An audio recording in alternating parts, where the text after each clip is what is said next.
Hi folks, and welcome back. It's me, Ghost Critic. It's another week of some great comics out that I've picked up, and we might as well get straight in with it. And Uncanny XForce, which is at number 8 at the moment.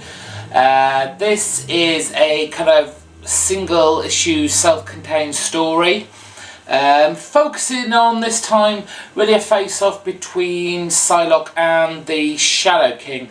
But the best thing about Remender is he doesn't forget all his other characters. Everyone gets their little kind of like 5 minutes in the spotlight with, you know, there's still Phantom X doing his little French quips here and there. You've got Warren and slash Archangel and his struggle with his demon inside him. And obviously fun and japes from Deadpool, and a little bit of Wolverine being a badass as usual.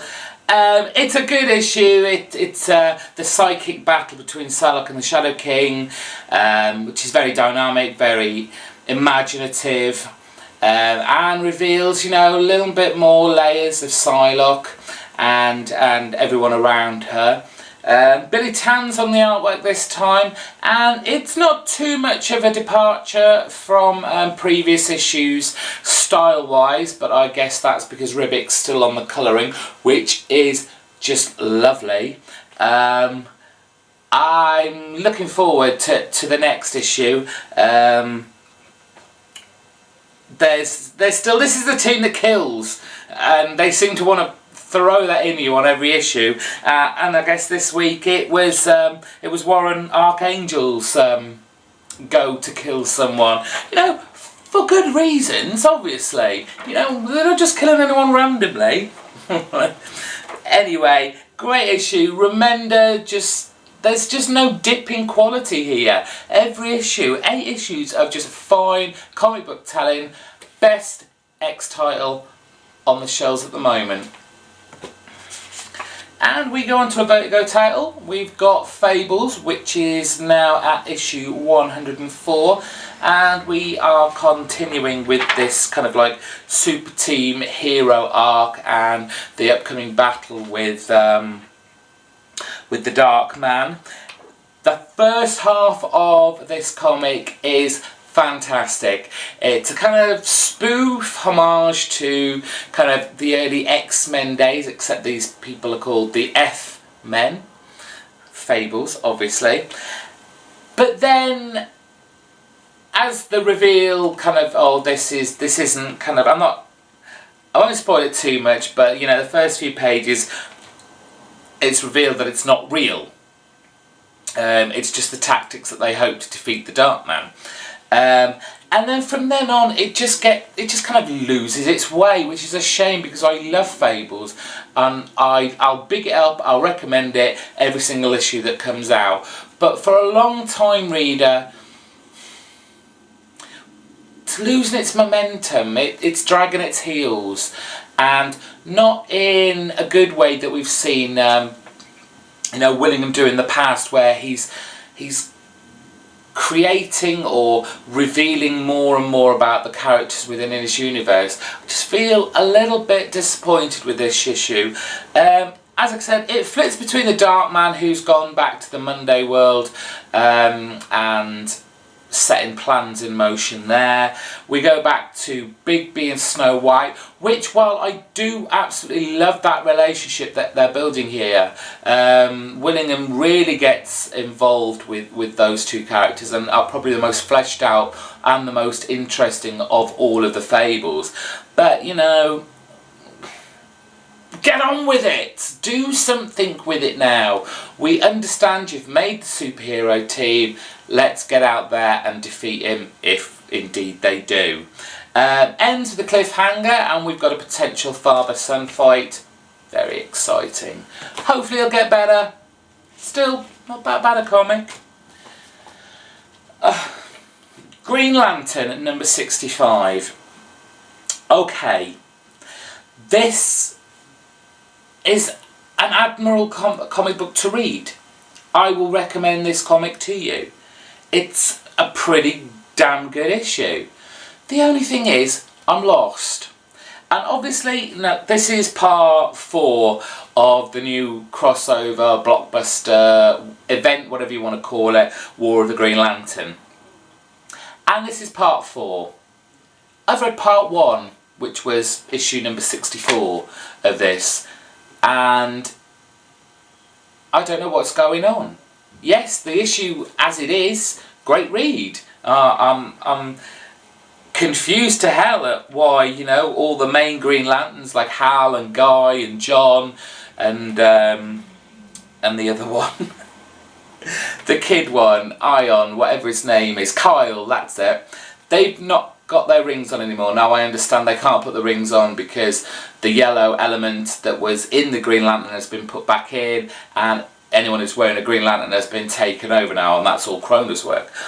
But it's like when you've gone to the cinema and, you know, you need to leave halfway through the film, you know, for whatever reason, you need to go to the toilet, you need a drink, you need something to eat, and you think, oh, this is a really, you know, quiet moment, I'll quickly nip out, I won't miss anything. You come back and something absolutely humongous has happened and you're lost for the rest of the scene. Now, I will not pick up any more comics. I can't afford to. These are luxury items. I'm not picking up any more, so I'm going to miss out. Which does this comic detriment. If you are just joining in, even if it's just starting with last issue, you know, the first part of the War of the Green Lantern, getting this, you'll be confused. Just stick to one title. Just tell the story in one title. Stop being so humongously money-grabbing corporate. And I'll stop there before I say something wrong.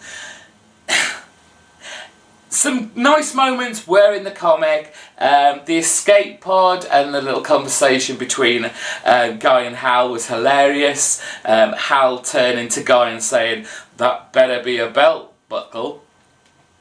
Hilarious.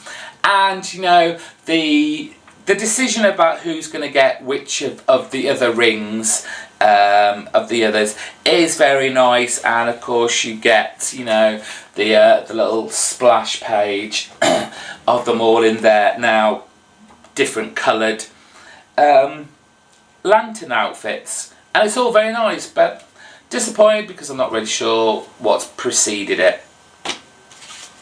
And finally, for this video, it's Zatanna, and it's issue 12, and it's another filler issue. And while it is a filler issue, I'm really eager for Zatanna to really go up against some, you know, really big badass character and have a nice big strong over, you know, 4 or 5 issue story arc to really get my teeth into. This isn't actually that bad. The story centres around this British guy who's basically running havoc all over the world with this chained fairy in tow, and he has a whip which, when he cracks it, can turn back time for a certain period of time. Now, that's the setup. There were some lovely nice moments in here. I like it that Zatanna is still there practicing her craft of saying words backwards.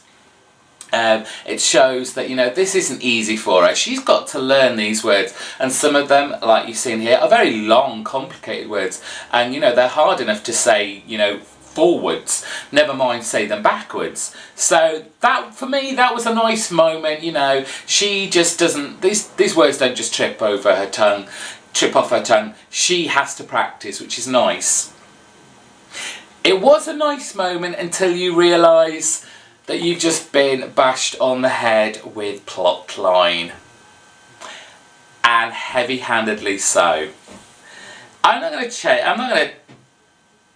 spoil it for you if you haven't already read it, but it was a bit of a no-brainer. Once the story started going, you realised what was going to happen and how she was going to get out of this latest bind. Saying that, It was all very fun, very good.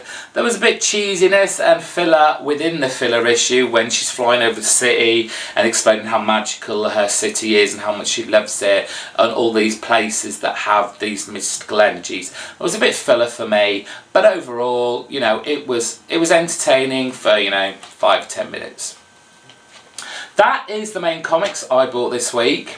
Not a great pull list. So I have got 2 extra bonus videos for you. So after you've watched this, please look in on what I've got coming up. And as usual, please rate, comment, subscribe. Go on my Twitter page. Follow me on there. Have a good time. Have a good weekend. It's my Easter break, so I'm off on holiday next week. Hopefully there'll be a video at the end of next week. If not, it'll just be a little bit later. See you guys. Have fun.